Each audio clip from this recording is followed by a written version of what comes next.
EVS tough लगता है, याद नहीं होता ईवीएस कहाँ से शुरुआत करनी है, कौन सी बुक से पढ़नी है, कहाँ से पीवाईक्यू लगाने हैं, कौन से टॉपिक से जिनको हमें बहुत डिटेल में पढ़ना है। सो आज की वीडियो स्पेशली उन सभी स्टूडेंट्स के लिए जो यूपी टेट पेपर 1 देने वाले हैं एंड उनको पता होगा कि पेपर 1 में हमारा CDP, English, Hindi, maths and आएगा हमारा ईवीएस। ओके, और आज मैं ईवीएस पर ही बात करने वाली हूँ। सीडीपी, हिंदी, इंग्लिश इनके ऊपर मैंने ऑलरेडी वीडियो बना दिया है, कैसे कहाँ से क्या क्या पढ़ना है, आप जाकर देख लीजिएगा आपने नहीं देखी है तो। और आज मैं बात करूँगी ईवीएस सब्जेक्ट के बारे में। तो फर्स्ट ऑफ ऑल गाइस, यदि आप मेरे चैनल पर न्यू हो तो पहले मैं आपको अपना इंट्रोडक्शन दे देती हूँ। I am Apurva, I am from Bhopal, I am already in job के साथ में प्रिपरेशन कर रही हूँ एमपी टेट की, बट यूपी टेट का मेरा काफ़ी अच्छा एक्सपीरियंस है तो सोचा कि मैं आप सबके साथ शेयर कर दूँ और यूपी टेट को क्वालिफाई करने में ये वीडियो आपकी बहुत ज़्यादा हेल्प करे, specially EVS 30 out of 30। Okay, तो चलो अब हम समझ लेते हैं ईवीएस के सिलेबस को कि ईवीएस में हमारा आएगा क्या क्या। तो देखो ध्यान से सब्जेक्ट को समझना। ईवीएस जो हमको पढ़नी है, फैक्चुअल चीज़ें पढ़नी है एंड हमें थोड़ा सा पार्ट इसका पैडागोगी का पढ़ना है। बट मैं अभी आपको क्लियर कर देती हूँ कि ईवीएस में जो हमारे टॉपिक्स हैं, हमें किन टॉपिक्स को पढ़ना है। जैसे हमारा टॉपिक को मैं समझा देती हूँ। जैसे हमें वाटर्स के ऊपर पढ़ना है, पॉल्यूशन के ऊपर पढ़ना है, हमें ह्यूमन रिसोर्स के ऊपर पढ़ना है एंड हमें कुछ फेस्टिवल्स पढ़ने हैं, फेयर्स पढ़ने हैं कुछ।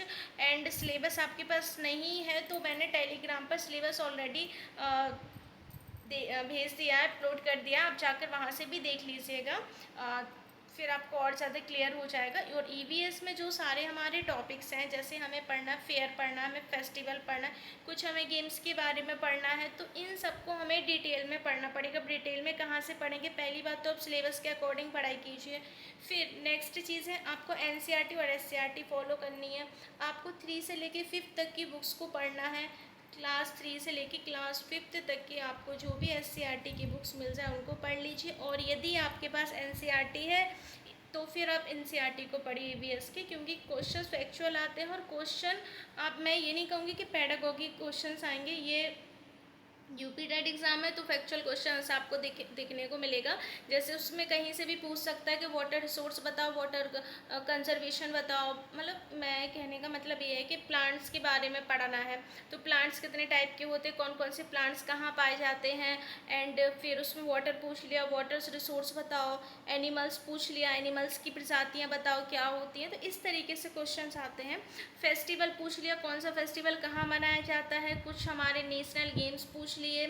तो इस तरीके क्वेश्चन सीबीएस में आते हैं हमारे ऊपर, और इनको हमें डिटेल में पढ़ना है। और जब आप अपने सिलेबस को डिटेल में पढ़ोगे तब आपको समझ में आएगा कि हमें कौन सी चीज़ें इंपॉर्टेंट हैं। एक चीज़ और, आप यूट्यूब चैनल्स, फ्री रिसोर्स की बात बता दूं मैं कि अब आप पढ़ोगे कहाँ से, आपके पास बुक्स नहीं है तो काफ़ी सारे यूट्यूब चैनल्स हैं, आप उनको भी फॉलो कर सकते हो। एंड जैसे जब मैंने यूपी टेट की तैयारी की थी तो मैंने पढ़ा था RW प्लेटफॉर्म से पढ़ा था। वैसे लेट्स लर्न हिमांशी मैम का भी अच्छा है। जो पुरानी वीडियोस होंगी ना, देखो यूपी टेट का भी सिलेबस तो बदला है नहीं, सिलेबस जो पहले था वही सिलेबस अभी है। तो लेट्स लर्न पर भी जाकर आप ईवीएस का सिलेबस देख सकते हो। एंड काफ़ी और भी सारे चैनल्स हैं, बट मैंने पढ़ा था तो फिर मैं बता रही हूँ आपको कि आप चाहो तो वहाँ से भी देख सकते हो। पूरी थ्योरी आपको एक साथ मिल जाएगी और हर जगह पढ़ने से अच्छा है कि हम एक साथ एक मैराथन से लेकर पढ़ लें, राइट। और फिर जैसे आप सिलेबस निकालोगे, सिलेबस के अकॉर्डिंग आप टॉपिक क्लियर करोगे तो आपको ऑलरेडी क्लियर हो ही जाएगा।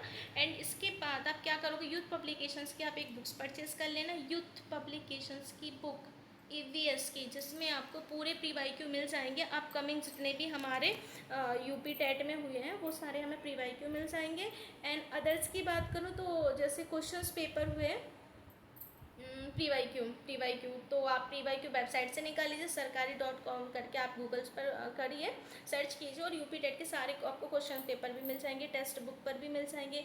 और भी अवेलेबल हैं ऐसे कुछ जिन पर आपको फ्री प्रीवाईक्यूज मिल जाएंगे, तो आप वहाँ से भी देखो हेल्प मिल जाएगी आपको। अब भी मेरे पास ईवीएस की बुक्स इस टाइम है नहीं, वरना मैं आपको ईवीएस की बुक भी दिखा देती। जैसे मैंने आपको सीडीपी और एसएसटी इंग्लिश बाकी सारी चीज़ों की बुक दिखाई है, क्योंकि यूपी टेट मैंने काफ़ी टाइम पहले दिया था और अभी तो मैंने नहीं दिया ना, तो बुक सारी मेरी अनदर सिटीज़ रखी हुई है। तो बस आज के लिए इतना ही। मुझे यूपी टेट ईवीएस को लेकर जो भी मुझे सारी इन्फॉर्मेशन शेयर करनी थी मैंने आपको बता दिया, कैसे पढ़ना है, कहाँ से पढ़ना है। एंड फर्स्ट ऑफ ऑल फिर से रिवाइज़ कर देती हूँ कि यूपी टेट ईवीएस को पढ़ने के लिए आप हिमांशी मैम को भी फॉलो कर सकते हैं। उनकी पुरानी क्लासेस पढ़ी हुई हैं यूपी टेट को, आप उनसे पढ़ लीजिए, क्योंकि सिलेबस चेंज नहीं हुआ है तो वो काफ़ी हेल्पफुल होंगी आपके लिए।